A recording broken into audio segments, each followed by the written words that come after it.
A proteção dos direitos da personalidade na Alemanha. Leonardo Estevão de Assis Zanini. Resumo: o presente artigo realiza um breve estudo sobre o regime jurídico dos direitos da personalidade no direito alemão.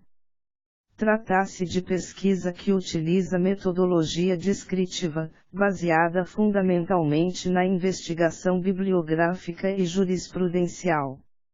Os temas mais relevantes da matéria são analisados, como a proteção dada pelo 823, e do Código Civil Alemão, BGB, o direito geral da personalidade, bem como as relações existentes entre o direito geral da personalidade e as previsões relativas aos direitos especiais da personalidade.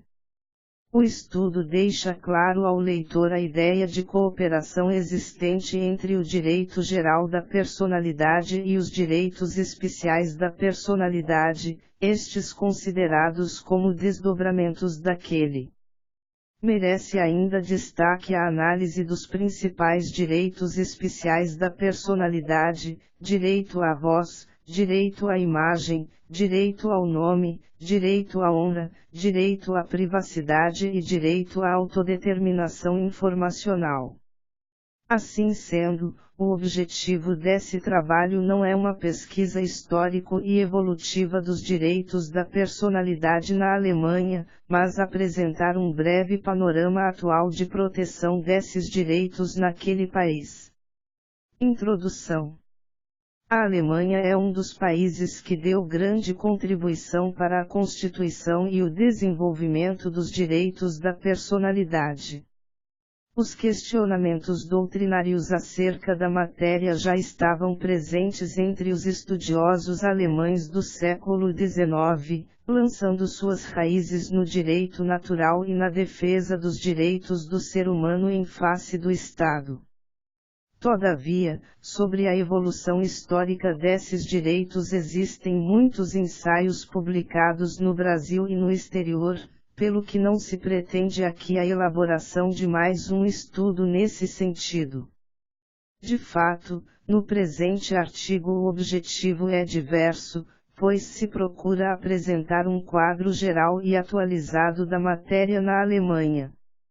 Busca-se dar ao leitor uma noção da forma como a proteção da personalidade é realizada odiernamente no ordenamento jurídico alemão. Para tanto, a metodologia utilizada é a descritiva, baseada fundamentalmente na investigação bibliográfica e jurisprudencial. Não se objetiva realizar, entretanto, um estudo aprofundado desse tema na Alemanha, mesmo porque isso demandaria uma obra monográfica. Trata-se tão somente de um estudo panorâmico, que, ao mesmo tempo em que informa o leitor, também o instiga a procurar outras fontes para ter um conhecimento mais sólido da matéria. Ademais, apesar da pouca atenção que tem sido dada ao direito estrangeiro nos cursos de graduação e pós-graduação brasileiros, é certo que a presente análise pode ser bastante útil, uma vez que possibilita reflexões em função da comparação entre o panorama atual da proteção dos direitos da personalidade na Alemanha e a situação desses direitos no Brasil, que sem dúvida nenhuma foram bastante influenciados pela dogmática germânica, cujas soluções e ideias muitas vezes são importadas pelo direito pátrio. 1. A proteção dos direitos da personalidade pelo 823, e do Código Civil Alemão. O Código Civil Alemão tratou dos direitos da personalidade de forma bastante limitada, uma vez que essa categoria de direitos ainda era bastante incipiente e objeto de acirrados debates doutrinários no momento de sua elaboração no final do século XIX.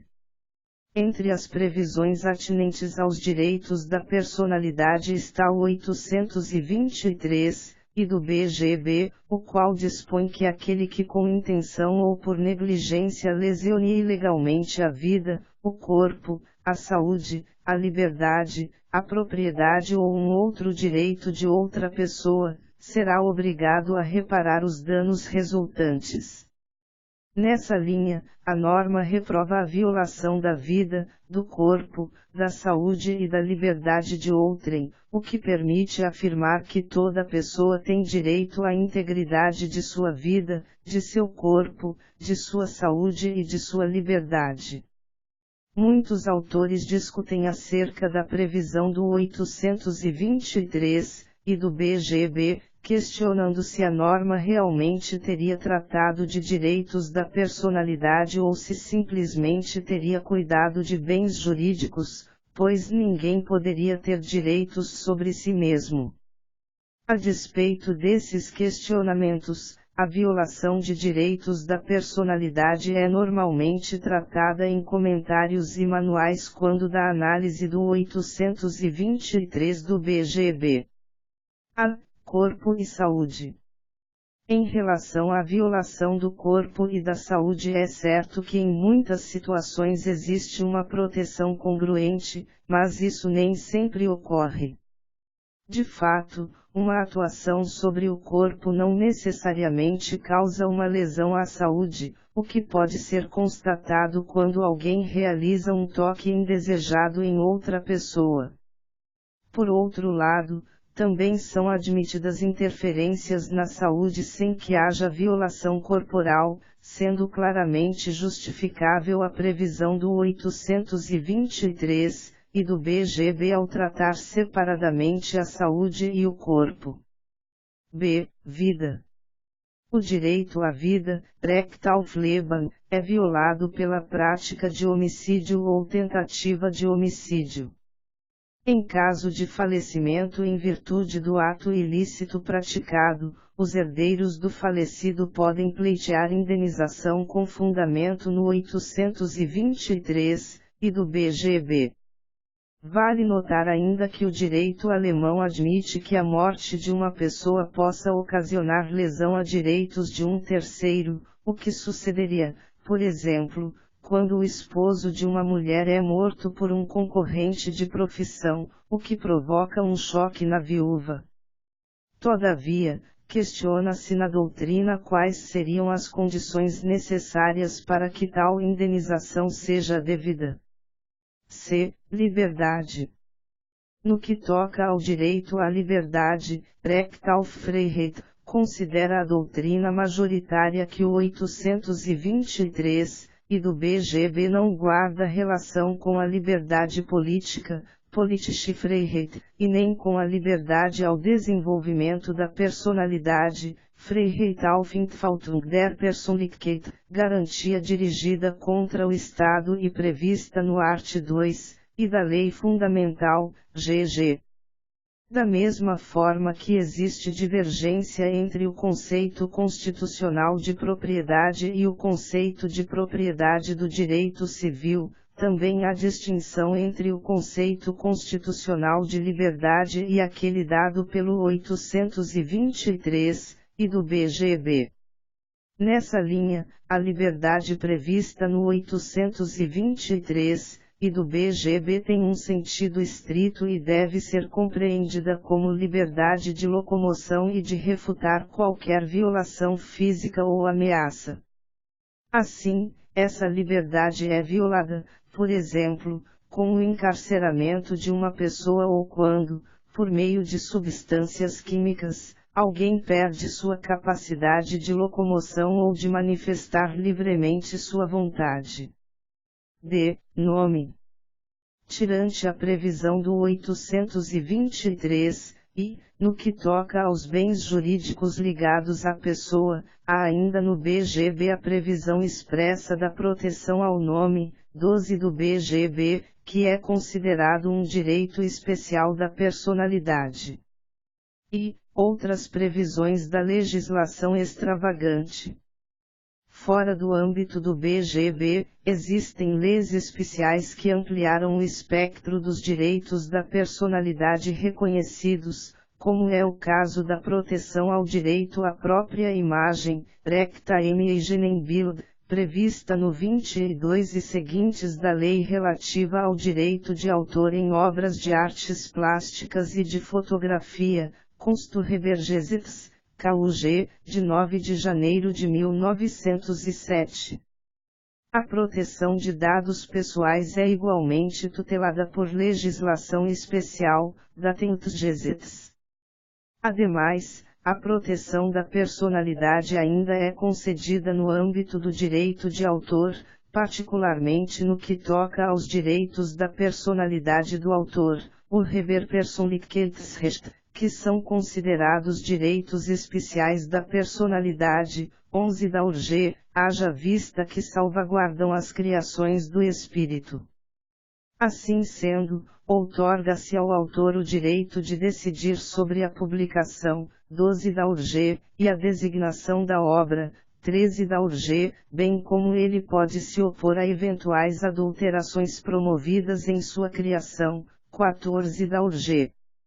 Por conseguinte, vê-se que a legislação alemã regula a proteção de alguns direitos da personalidade no 823, e do BGB.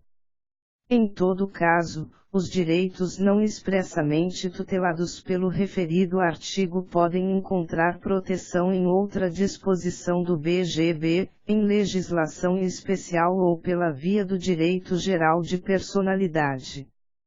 2. O direito geral de personalidade. O reconhecimento dos direitos da personalidade pela legislação alemã não foi, entretanto, suficiente para uma proteção abrangente dos interesses personalíssimos dignos de tutela.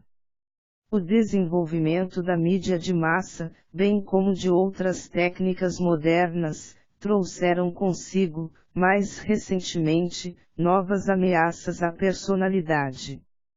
Mesmo onde havia regulação específica da lei, como é o caso do direito à imagem, a proteção jurídica diante dessas novas técnicas se mostrou insuficiente.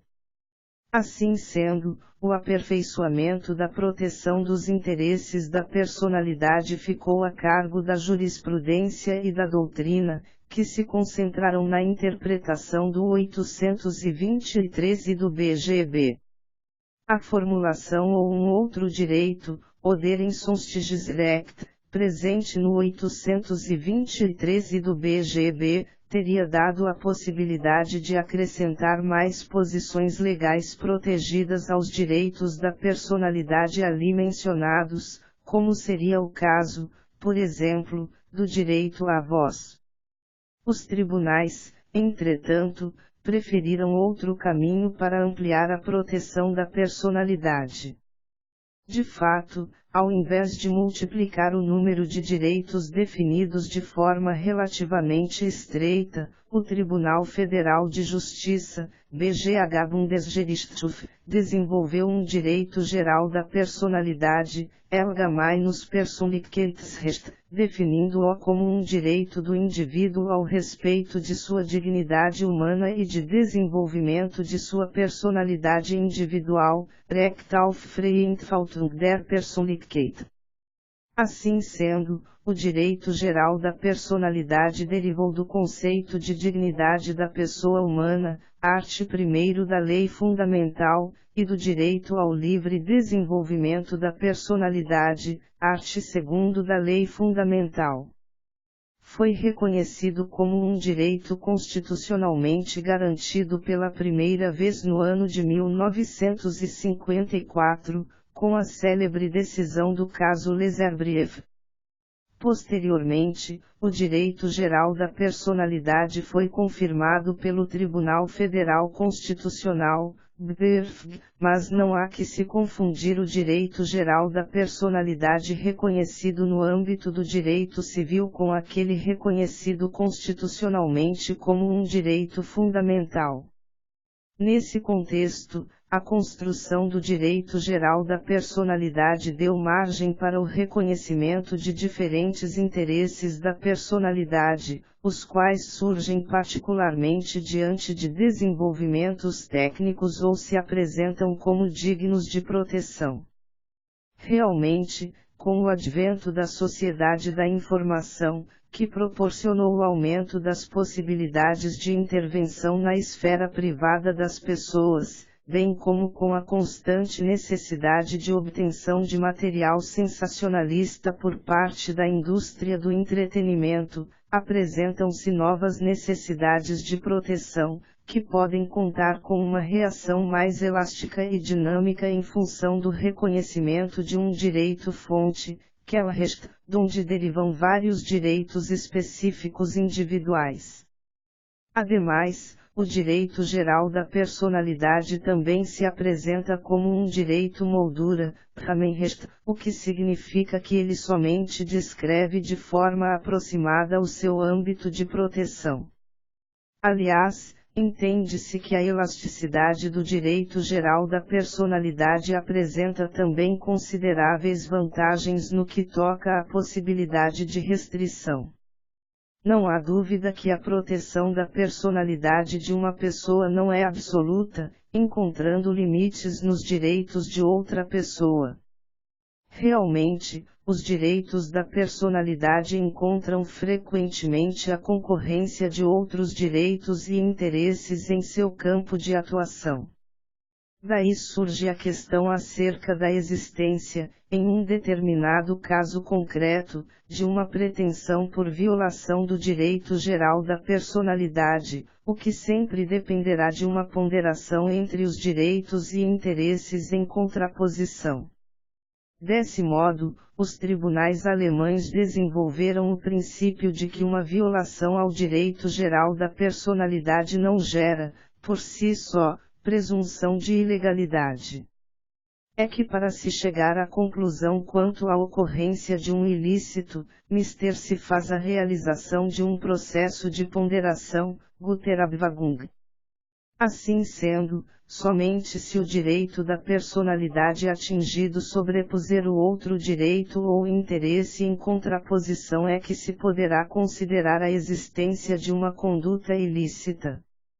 E para a facilitação dessa ponderação de interesses, a jurisprudência procura criar grupos de casos, Fallgruppen, que concretizam e orientam a aplicação do direito geral da personalidade, mas, ao mesmo tempo, não traçam limites definitivos, o que garante a flexibilidade necessária diante de novos desenvolvimentos.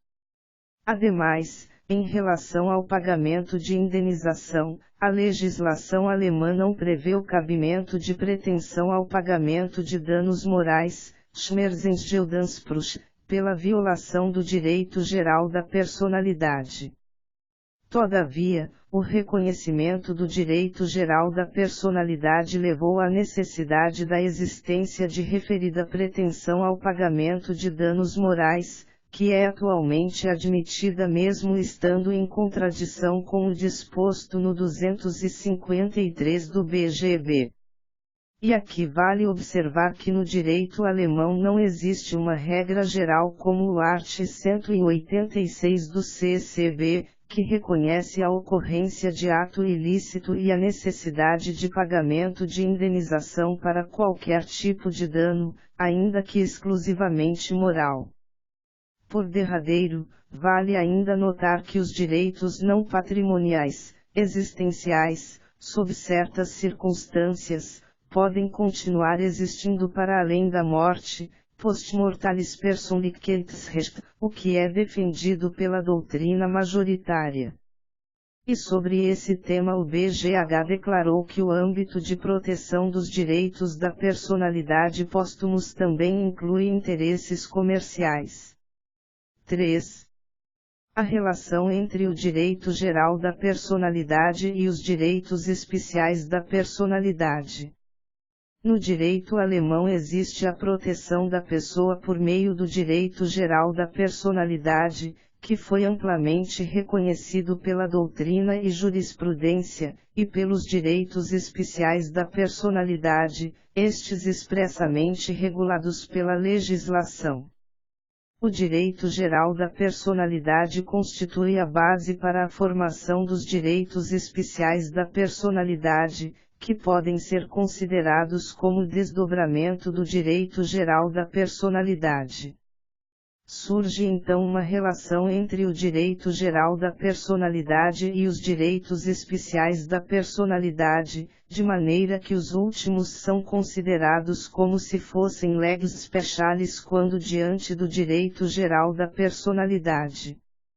Na hipótese de lesão a um direito especial da personalidade, já regulado pela legislação ou consagrado pela jurisprudência, não será necessário o recurso ao direito geral da personalidade, cujo âmbito de atuação, como já mencionado, tem limites de difícil determinação.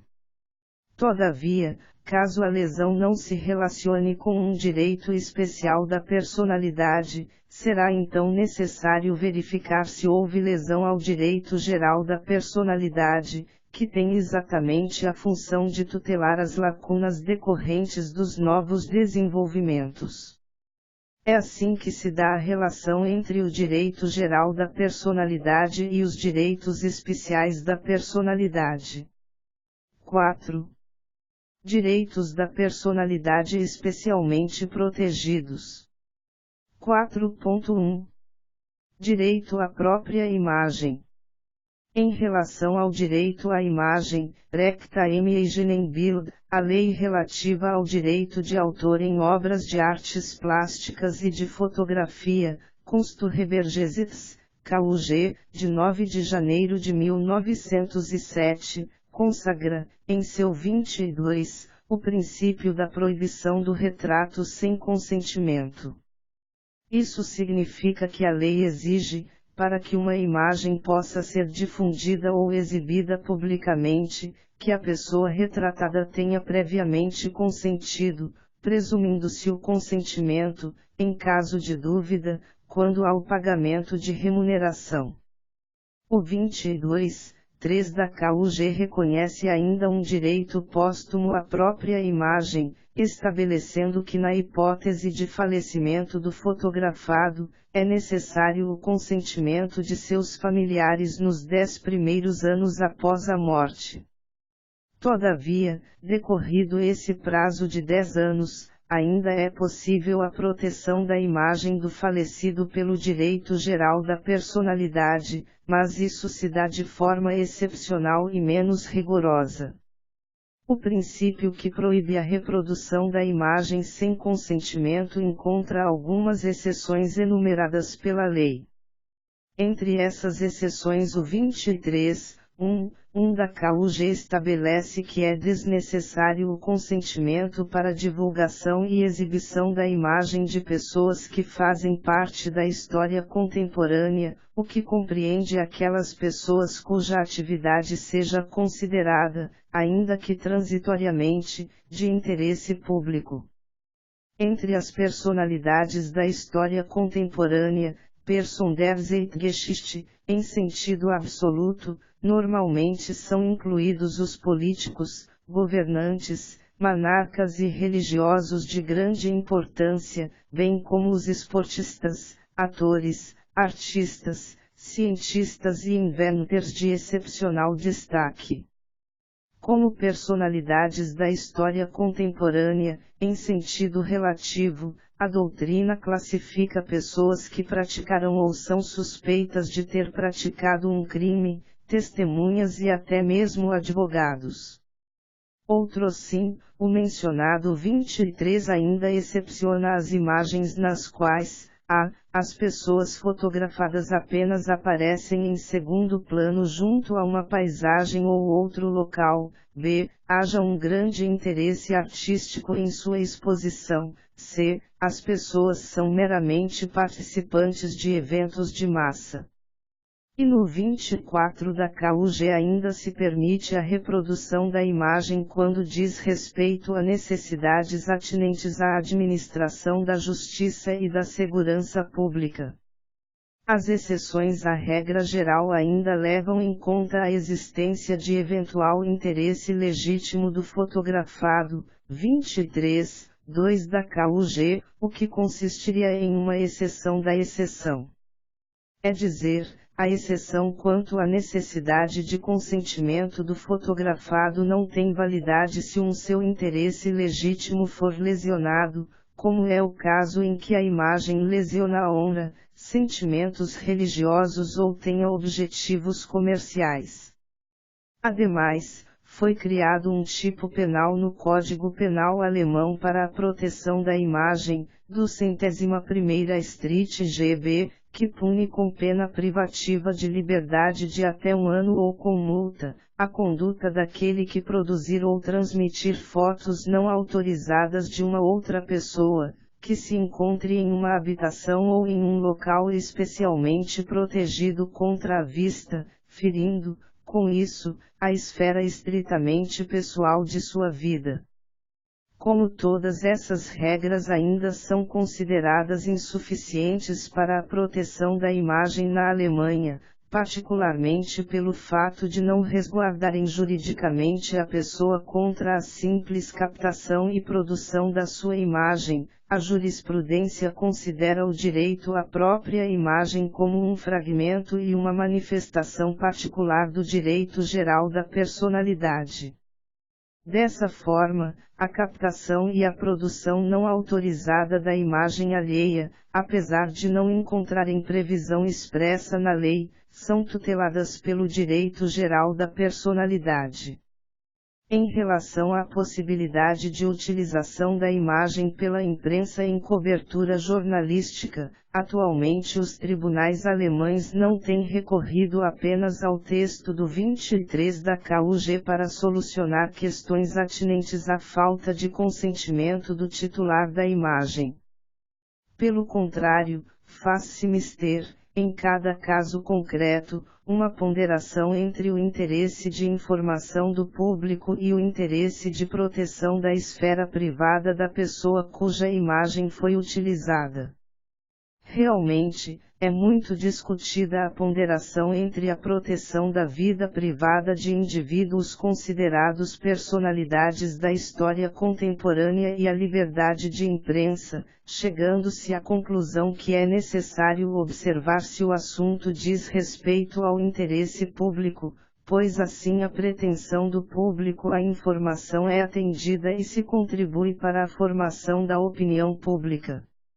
Não se admite, por outro lado, que a vida de pessoas célebres seja devassada simplesmente pela necessidade de satisfação da curiosidade de determinado público, ávido pela leitura de notícias relacionadas à vida dos famosos. E essa proteção ganha ainda mais força quando crianças também são objeto da atuação da imprensa.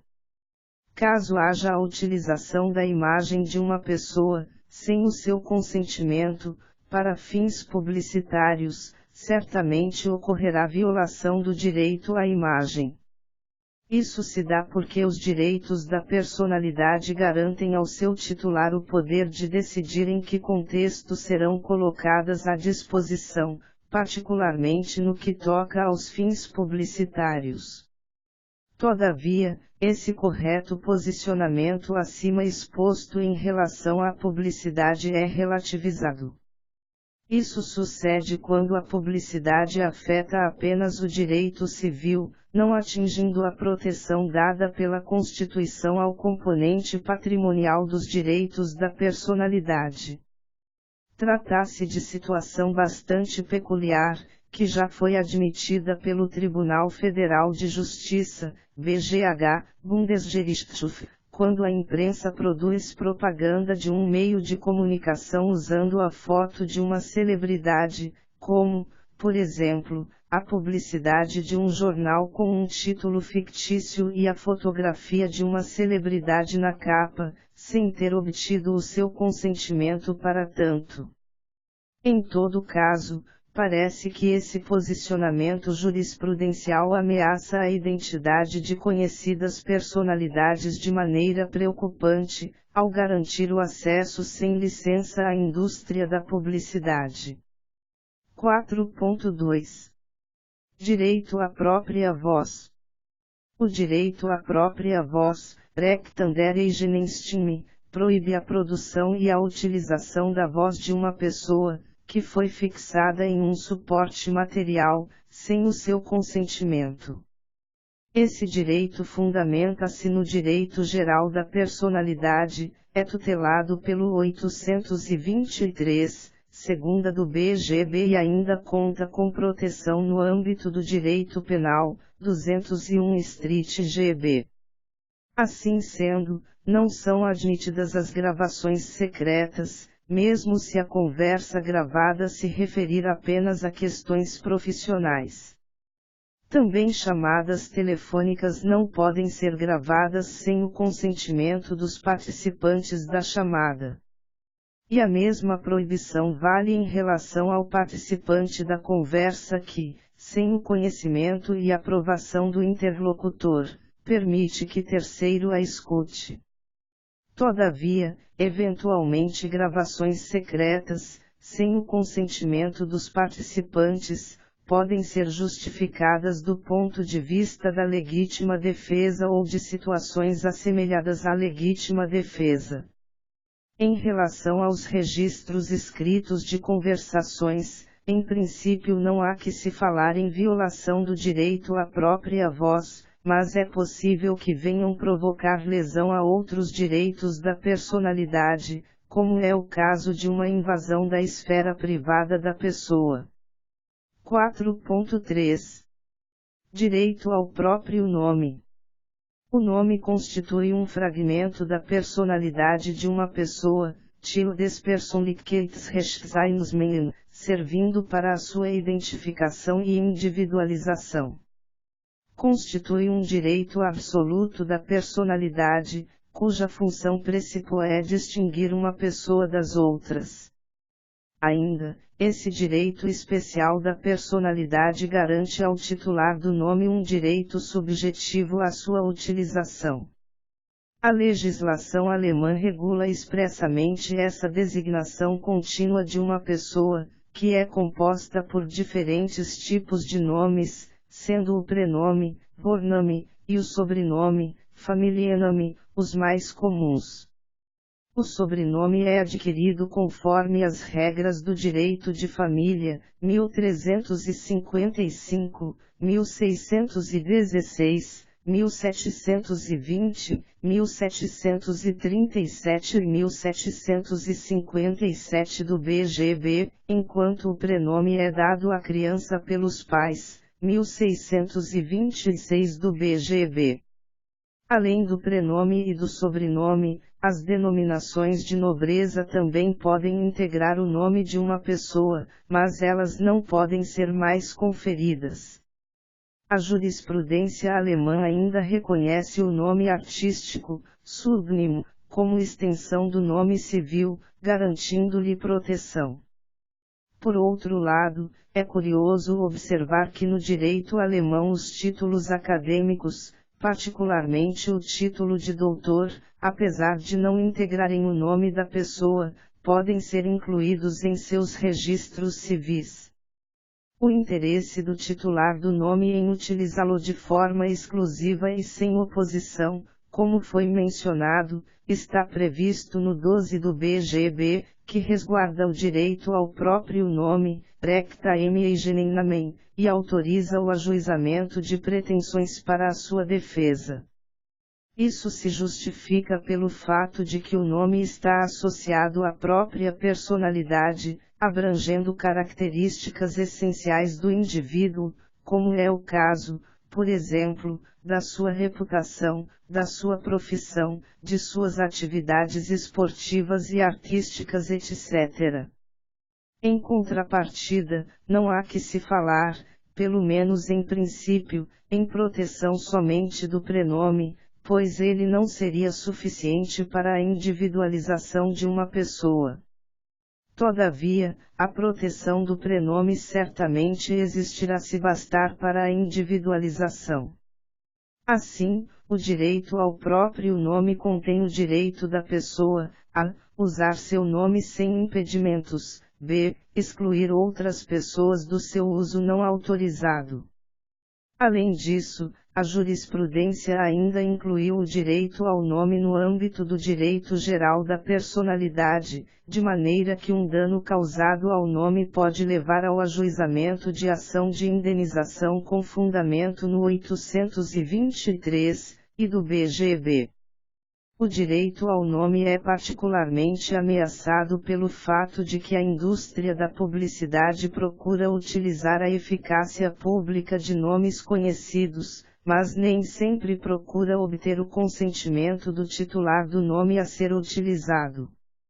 Outra área que surgiu mais recentemente e que necessita de especial atenção é a relacionada ao desenvolvimento da Internet, que levou muitos usuários a registrarem indevidamente o nome de terceiros, especialmente pessoas célebres, como nome de domínio na rede, Internet Domain. Nessa situação não há dúvida que existe usurpação. Todavia, não há uma disposição legal expressa sobre a proteção do nome de domínio e a utilização do 12 do BGB para tal finalidade não é tão simples assim.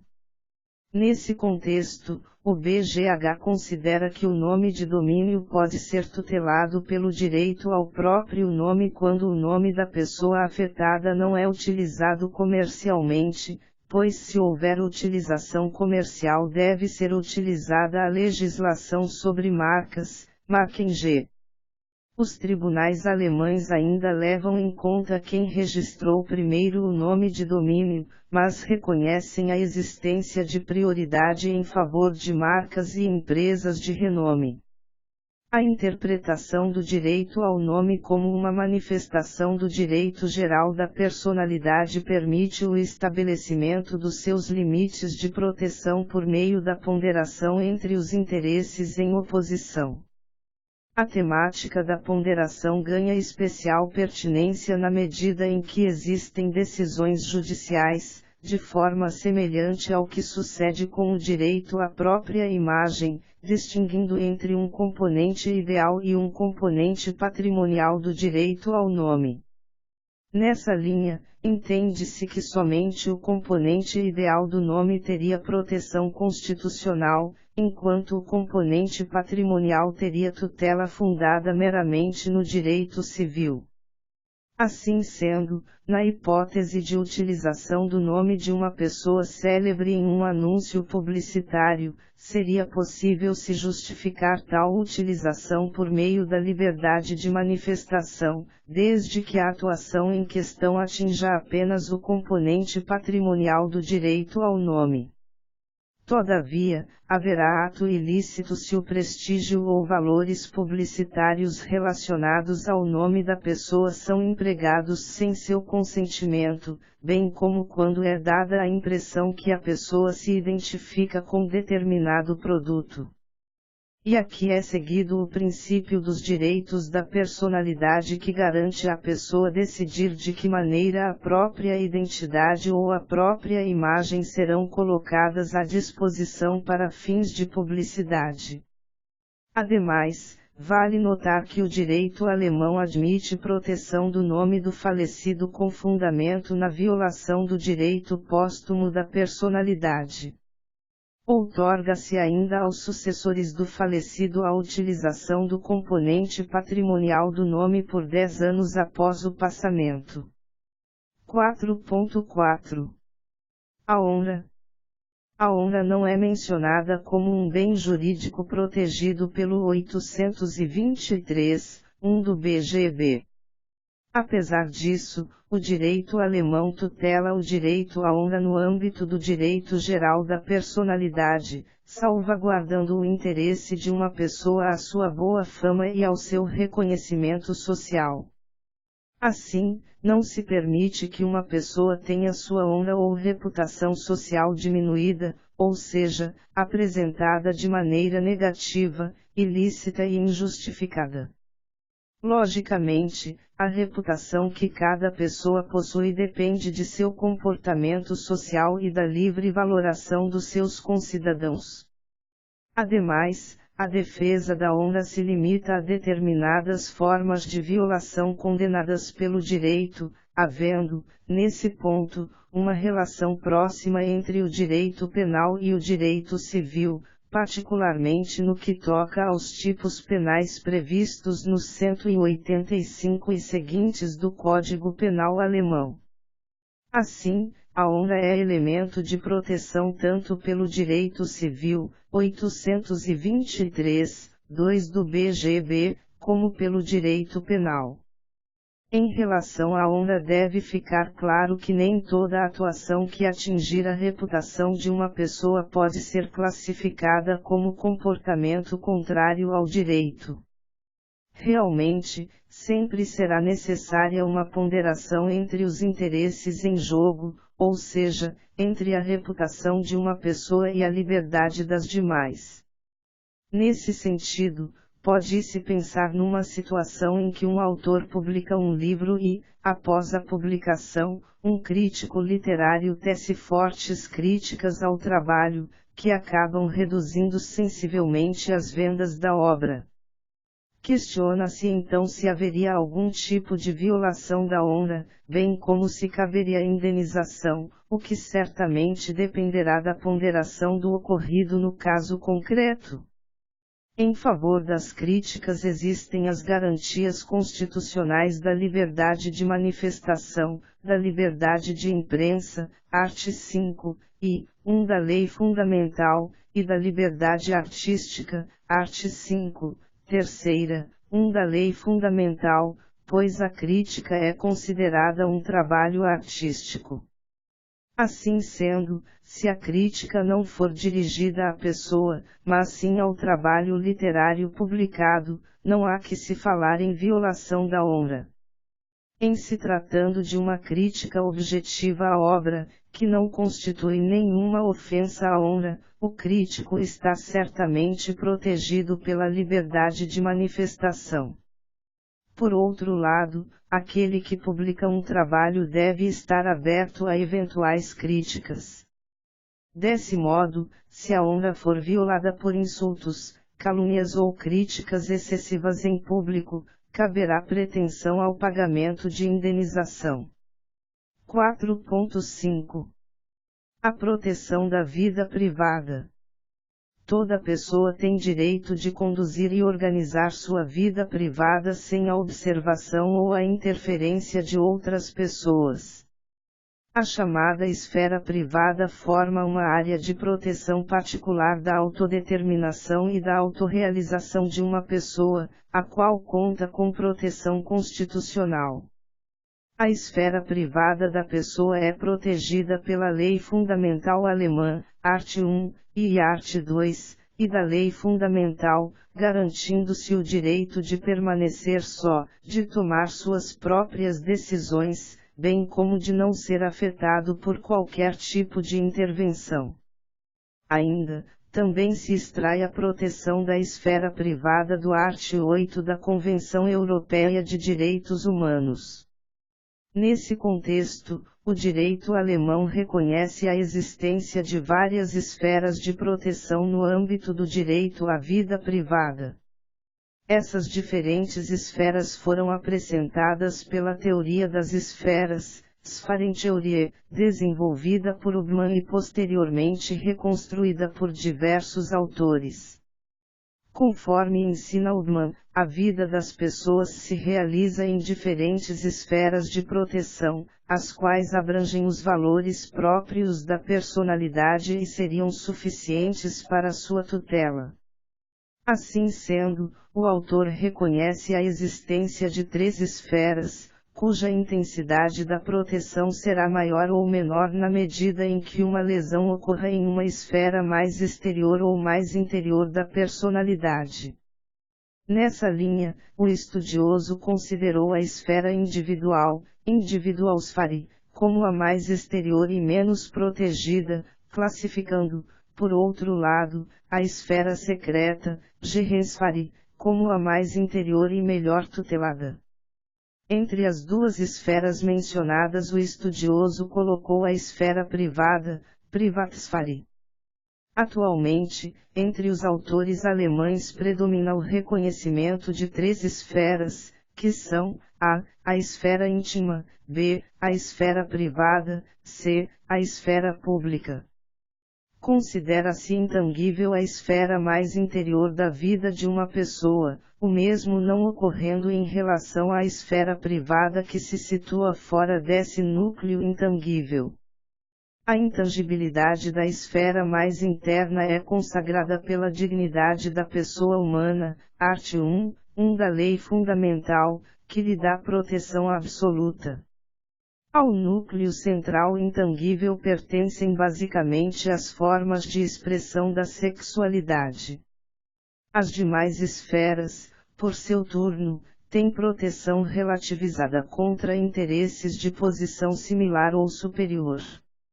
A vida privada pode ser atingida de diferentes formas, como, por exemplo, dar conhecimento ao público sobre informações da vida privada de alguma pessoa, publicar papéis ou apontamentos privados, publicar e-mails particulares, revelar informações sobre doenças e documentos hospitalares. Em face dessas situações, é certo que a vida privada muitas vezes é violada juntamente com outros direitos da personalidade, como é o caso do direito à própria imagem ou do direito à própria voz. Outros sim, a proteção da esfera privada não se limita a aspectos espaciais. Volta-se não somente para áreas de recolhimento doméstico do indivíduo, mas também abrange espaços não domésticos, onde a pessoa espera ser deixada em paz para poder ter momentos de descanso, como sucede quando tira férias. Do mesmo modo que ocorre em outros domínios dos direitos da personalidade, a violação da vida privada pode ser justificada diante de outros interesses superiores, desde que não haja violação da esfera privada. Essa possibilidade de justificação existe entre os direitos da personalidade e a liberdade de manifestação e de imprensa, mas considerando o legítimo interesse de informação do público, a liberdade de imprensa recebe um tratamento vantajoso da jurisprudência, que lhe confere bastante peso em uma ponderação de interesses. No que toca aos políticos e outras personalidades da vida pública, eles não necessitam tolerar, em princípio, que a mídia realize publicações sobre sua vida privada sem o seu consentimento, desde que essa exposição não tenha qualquer relação com a sua função pública. Todavia, vale notar que já foi decidido que não pode ser feita objeção, por exemplo, ao fato de um político não reeleito ter sido fotografado, sem seu consentimento, quando estava fazendo compras.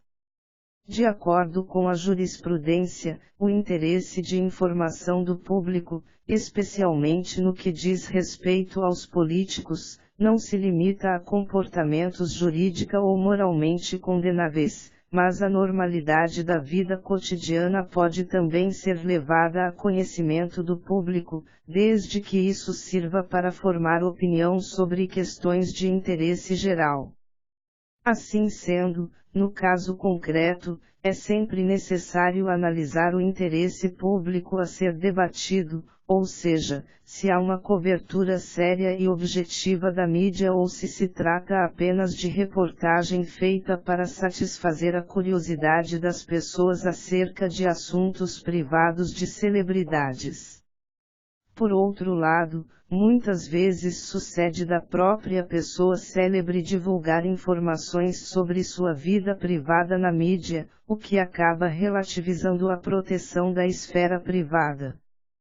É que nesse caso a própria pessoa faz de sua esfera privada um tema de debate público, surgindo então o interesse na informação sobre a veracidade do conteúdo apresentado. Desse modo, não se pode invocar a proteção da privacidade no que diz respeito aos fatos que a própria pessoa revelou ao público, mas isso não significa que nessas circunstâncias tudo seja permitido, sobretudo quando diz respeito à esfera íntima, que deve permanecer protegida do acesso da indústria do entretenimento. A esfera social de uma pessoa, social sphere, que inclui principalmente a sua posição profissional e a sua atividade em público, não está sujeita à proteção desenvolvida para a vida privada. É que nesse caso o interesse de dar informação ao público assume uma posição mais importante.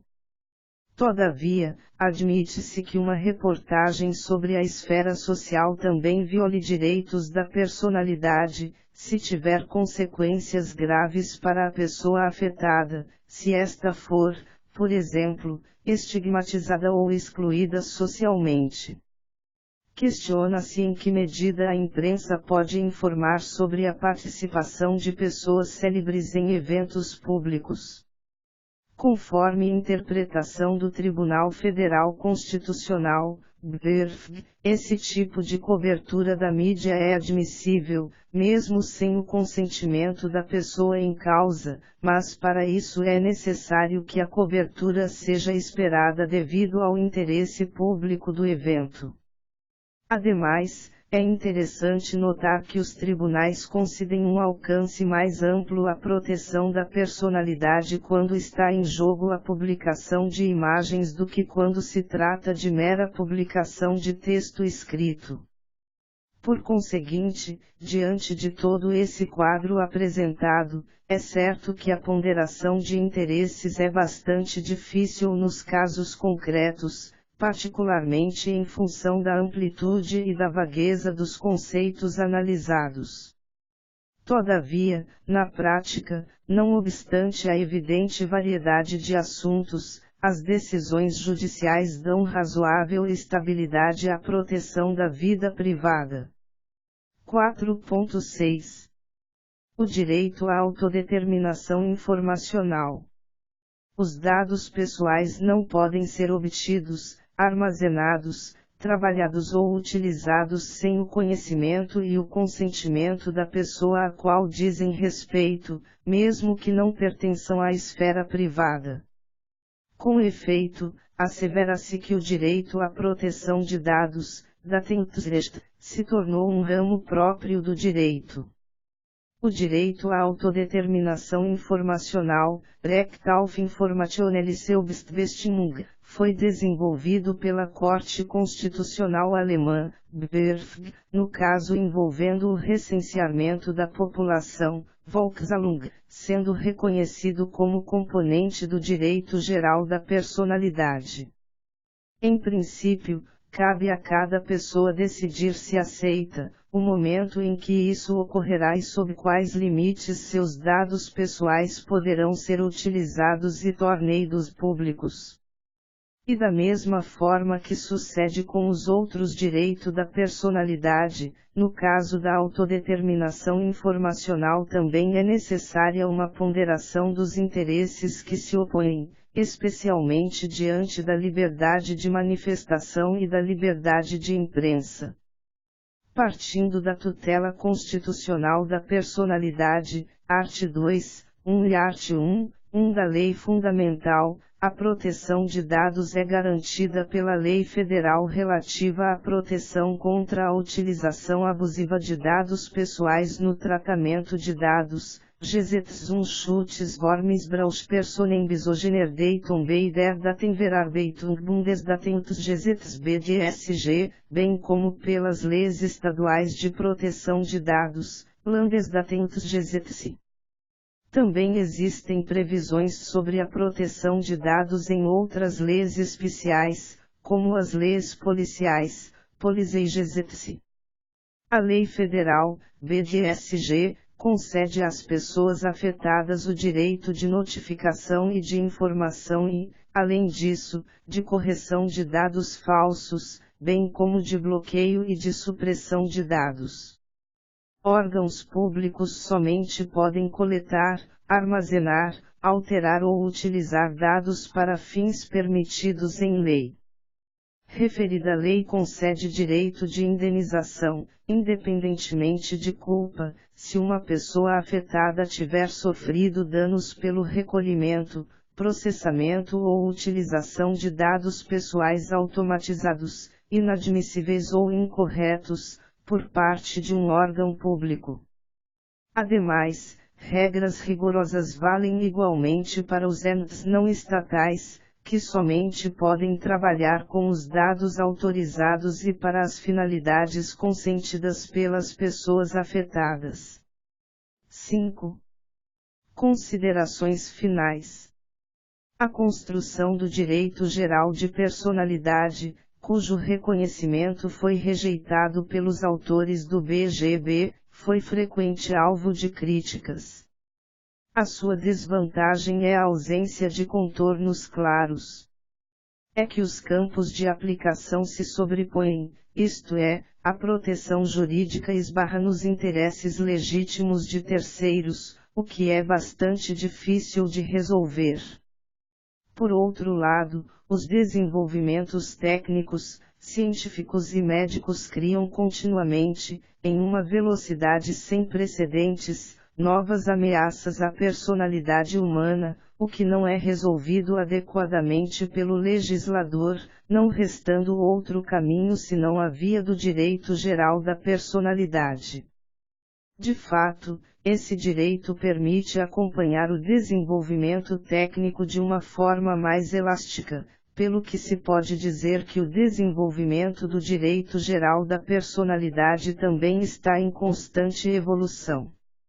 Assim, caso não haja proteção pelos direitos especiais da personalidade, é possível a adequação da tutela às necessidades da atualidade pela via do direito geral da personalidade. Nesse contexto, o direito geral da personalidade é utilizado na Alemanha como uma etiqueta para um complexo de interesses pessoais, os quais gozam de proteção bastante diversa. Ao lado do direito geral da personalidade, a legislação alemã também prevê direitos especiais da personalidade, que contam com texto legal que facilita a sua tutela, não havendo então necessidade de recorrer ao complexo sistema do direito geral da personalidade.